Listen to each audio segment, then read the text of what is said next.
Hello again, and welcome to Mr. Naughton's guided lecture.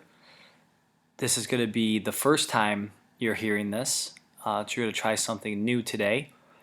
We're going to be going over two PowerPoints. The first PowerPoint is going to be on emotional IQ, talking about pessimistic versus optimistic, and talking also about reactive versus proactive, and assertive, passive, and aggressive behaviors.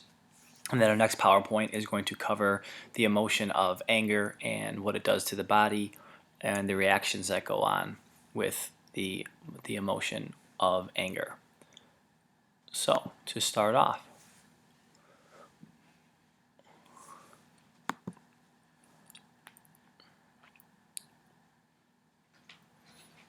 emotional IQ. We're going to talk about pessimistic versus optimistic, proactive versus reactive, and also going to talk about assertive, passive, and aggressive behaviors.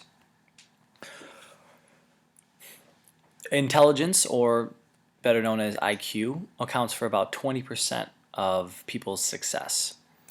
The rest actually has to do on other factors like socioeconomic status, luck, being at the right place at the right time. A lot of different factors come into play with people who are successful.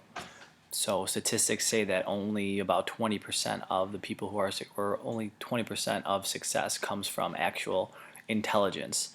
And as you can see in this display right here, this picture, the IQ is kind of like the tip of the iceberg, and your emotional IQ, or EQ, is the bottom part of the iceberg that accounts for all the rest of how we react and how we handle emotions. And the one thing that you need to know and need to understand is that when you're a child, you learn how to handle your emotions from your parents and your guardians. So when we're talking about emotional intelligence, we talk about a few different feelings and a few different thoughts to think about. So when it comes to anger, an emotionally intelligent person knows how to deal with their anger and knows how to calm themselves down. So if you can answer those two questions of do you know how to deal with your anger and can you calm yourself down in tough situations, then you are emotionally intelligent when it comes to the feeling of anger. When we're talking about empathy, if you can answer these questions of can you read the feelings of others, are you a kind person, and can you read a social situation, if you can answer yes to those three questions, then you are also considered an emotionally intelligent person. And then the last one that we ask is delayed gratification. Can you control your impulses? We are so focused on instant gratification in this society that we're always expecting something now, and if it doesn't come now, we don't want it at all. So people with delayed gratification, controlling impulses, waiting for better things to come, are very emotionally intelligent people.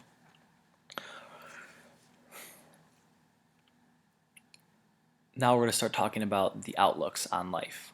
There's two main categories when it comes to outlooks on life, or outlooks on anything, any type of situation. Are you a pessimist or are you an optimist? A pessimist will look at the negative. For example, the age-old example of the cup being half empty. Looking at a cup that has half its glass, and negative people will look at it and say that cup is half empty. Often pessimists will look to the past to determine their future. They don't really have a clear view on things that are going to happen, so they always look back to see what will happen again. The opposite of that is the optimist outlook, positive outlook. The cup is half full.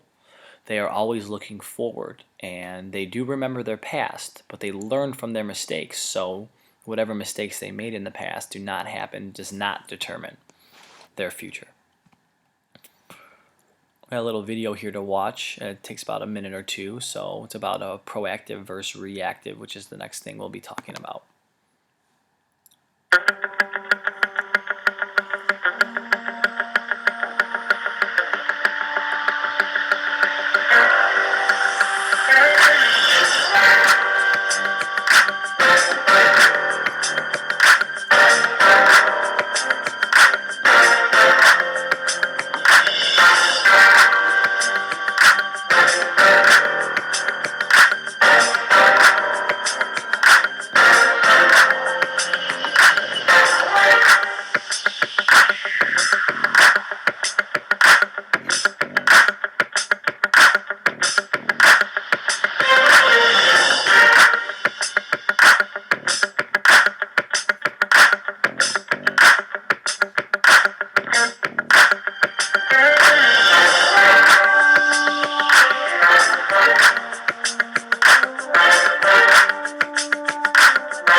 Yeah. So a pretty good video about proactive versus reactive behavior. Just giving you a little bit of a drawing sequence and some music to kind of show the difference. So, proactive behavior, behavior of optimists. They're the ones who take action before things happen. They are understand that they are responsible for what's going on. They also think before they actually act. Their main focus is on what can be changed and not what can't be changed. They make their choices based on values. These are the people that understand what they're in control of, and those are the things that they often set their sights on. The only things that they can control, that they can focus on.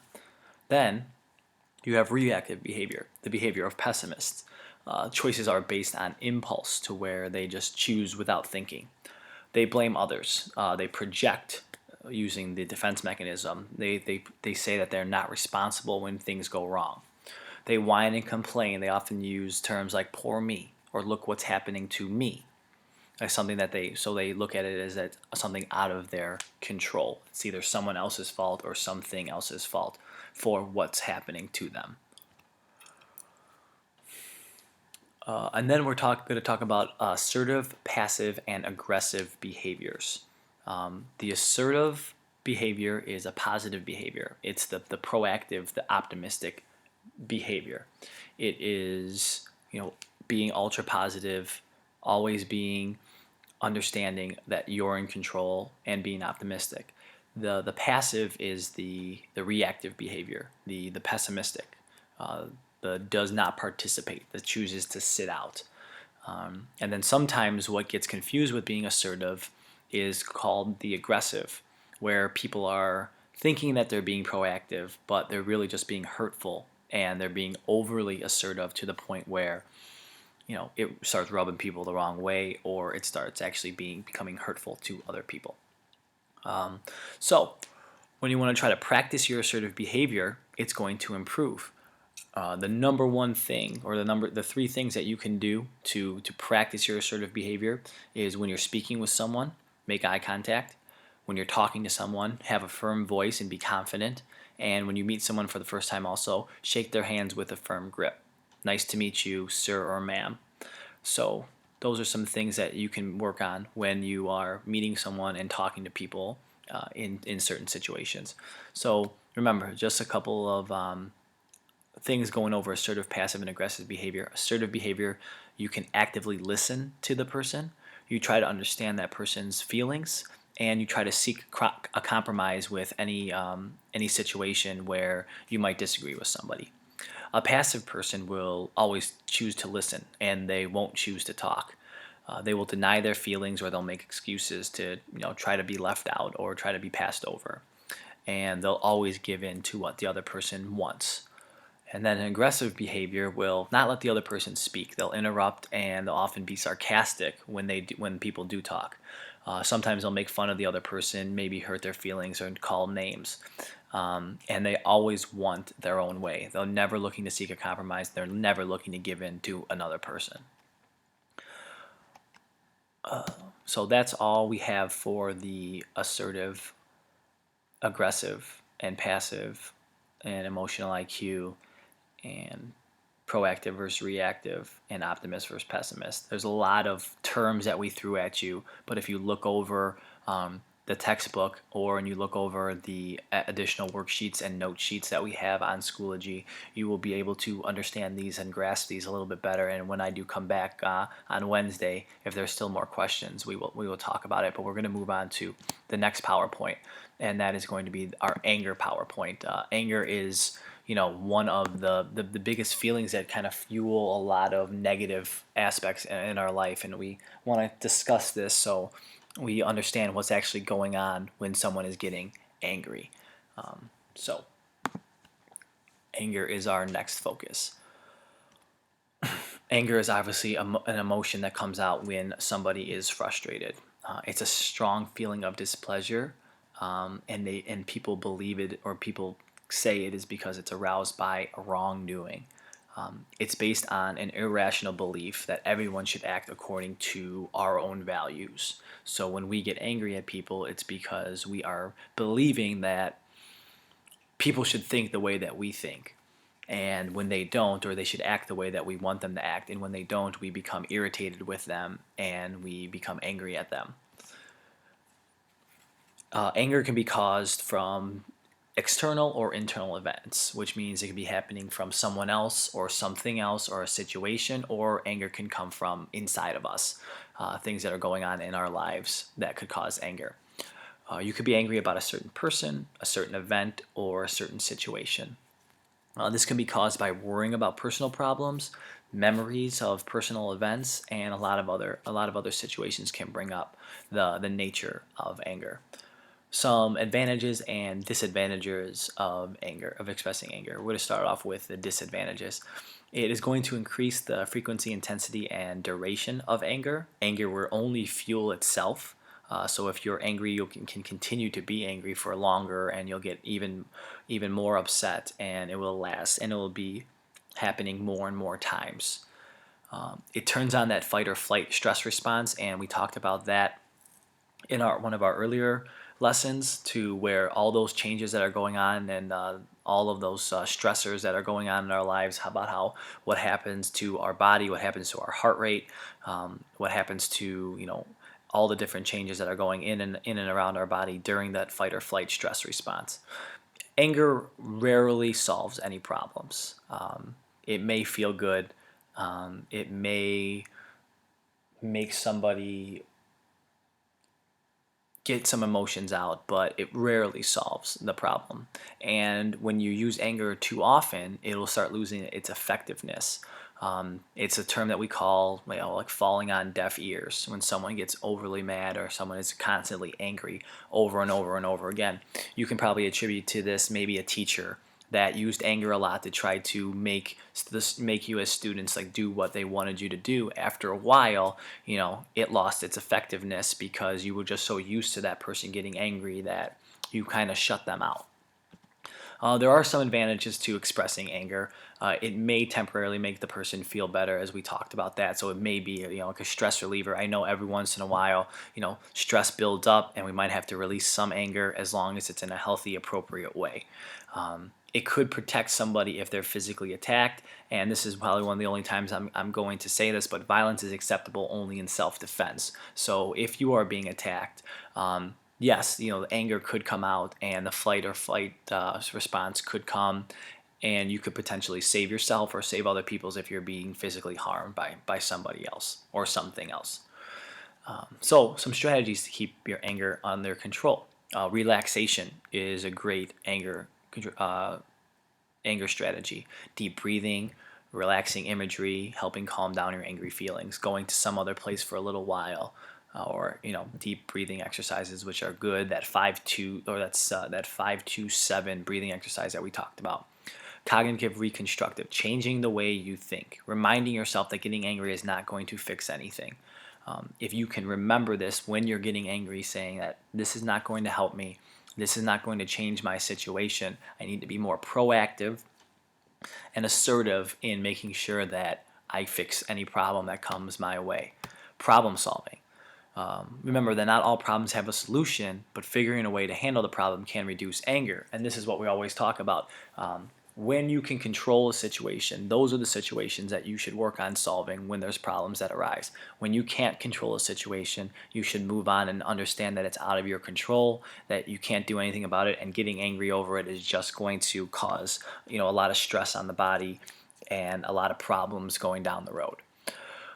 Humor is always a good way to keep anger under control, or keep anger subsided. Better communication, right? Slow down and think about what you're going to say before blurting out the first thought that you have.